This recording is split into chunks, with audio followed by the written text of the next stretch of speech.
What is going on YouTube? Dr. Way here, hitting you back up with another video. This one about gathering. So let me show you something. So I'm like, I go here and I'm looking like, okay, boom, that's all TLG, TLG, TLG. I'm like, where the fuck are we up here, right? Like my alliance. Okay, there's no way I'm the best gatherer. That doesn't even make sense to me. Right? So apparently players that have money, that spend hella money, that know what the fuck they're doing, still don't farm as much. So like I'm not the highest guy in here by no stretch of the imagination, but I am up there. Let's see, number 7. But if I'm number 7, I guess I could theoretically be the best gatherer, but I shouldn't be. So this video is, so it seems like it's a universal problem, whether you top alliance, know what the fuck you're doing, whether you a new person, right? Maybe it's the priority right now. Maybe they ain't got their gatherers to how I got them. Whatever. We about to show you all that. This finna be a banger video, okay? Because I'm finna show you how you really increase your, I call it my economic power, right? Yo, economic, how the fuck you want to say it? Economic power is really important in this game.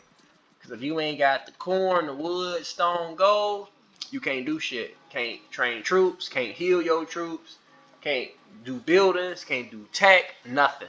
So you want to make sure that what's limiting you is not your economic production. You don't want that to be the bottleneck for you. You want the bottleneck to be, I just need to upgrade this building or something, right? First, before I do that, it's just, it shouldn't be your economics that stop you from upgrading consistently, right?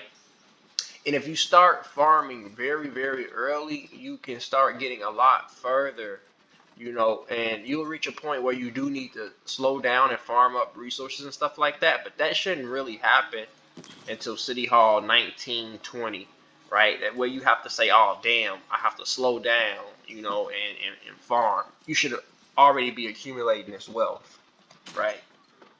So, with that being said, let's get into gathering. I just talked about why it's important. And as a rule of thumb, you want to have at least as many primary gatherers as you have march queues, maybe one less. So if I got 4 march queues, at the least, I should have 3 primary gatherers, right? And what a primary gatherer is, it's the gatherer that's going to be the primary commander when you go out and gather. So that's the one where the talents actually matter, right? Like this one. And this is what you want it to look like. This skill is, I haven't even looked at it. This one is negligible. These ones here are negligible. This one here is worth it later. Once you get enough siege units to run all sieges, that 30% march speed is actually pretty good. But that's what you want it to look like. Just get all the way down to superior tools, and I'll even show you the path. So I usually come here, get all 4 of the masteries, then I work my way down the middle, then over here to get the more the better. Then I come down here, get armed convoy, and then I finish it off with superior tools. You got to be level 37 to make that happen for the characters, the farmers. And it's really important that you do them kind of, you want to get, it's okay to level up, some of them at a time and just get these mastery ones. But once you get the mastery, it really is better for you to focus on one at a time at that point. For example, my Sark is still at 20, right? Because this is, right, my Sark is just at 20, right? And until you get superior tools, the gathering speed really isn't that exceptional, right? The 37 really is the magic number. Okay, so now the ones that I would choose, your primary gatherers, if you're trying to be XP efficient, especially since you're not going to have a lot of XP at the beginning of the game, and you want these earlier rather than later.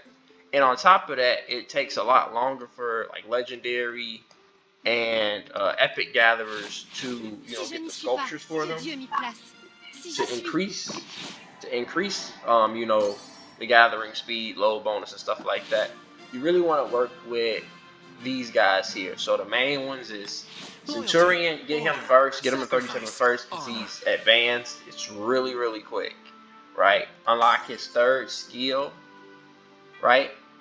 And then Constance, you get her from Expedition. So campaign, you can only get her sculptures from Expedition. So I tend to use all of my, universal sculptures that are elite on her. Right, you got Gaius, you just get him from silver and gold keys. Right, focus on this skill here first, get that max. And then you got Sarka. That right there, right, like I say, these four will carry you throughout the entire game, right? Okay, so now in terms of the skills, like I was saying, you don't want to max out this first skill first, like most other characters. You really want to get the second skill maxed, and once it is, you want to move on to the load bonus. In most cases, Constance is one of the exceptions because you get extra resources if you max this fourth skill, so that might be worth it to you.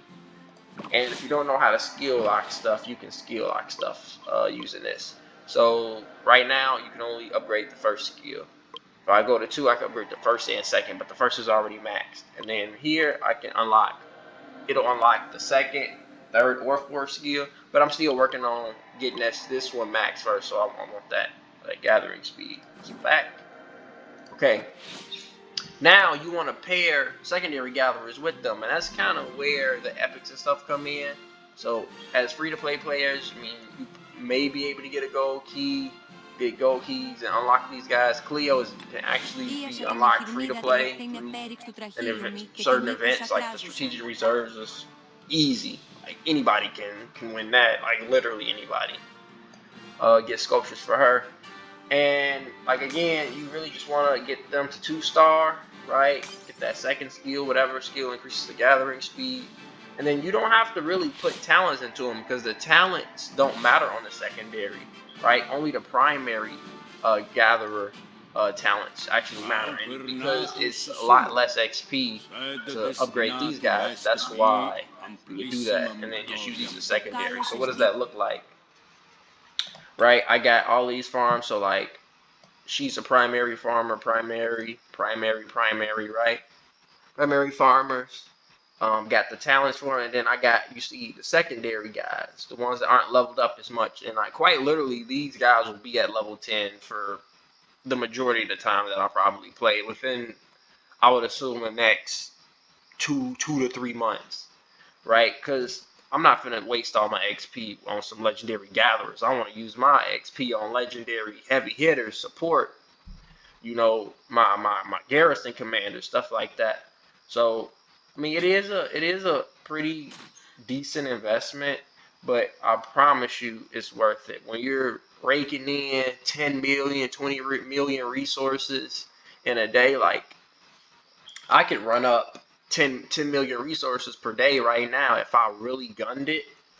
And that's what I mean. Like, it really makes the difference in your economical power, right? So now I would say the biggest thing is a little trick that I do is that, let's show my troops. A lot of times you want, to upgrade to tier 2, tier 3, T4, T5. If that's your fucking fancy T5, oh my god, right? But with the siege units, honestly, the tier 1 siege units seem more appetizing, especially at the beginning of the game, because let's go over to the siege workshop.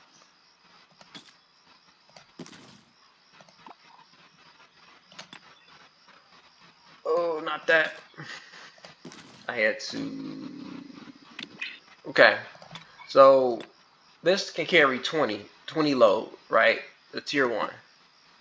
Tier 2 can only carry 22 more load. While it is a lot better at fighting, it's just like 22 load for how much more it costs is like straight poppycock bullshit. So it's because these things are so quick, right, to train, and they're effective for how much resources you put in, for how much time it takes. They're very load efficient, right? Now there's another bonus. if somebody attacks your farm, right, and you're using tier 1 siege units, it doesn't matter how many tier 1s you have. It will only take 3 seconds for you to get those siege units back out of the hospital and use them again.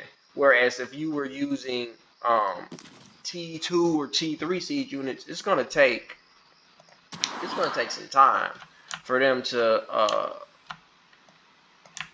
come back, right?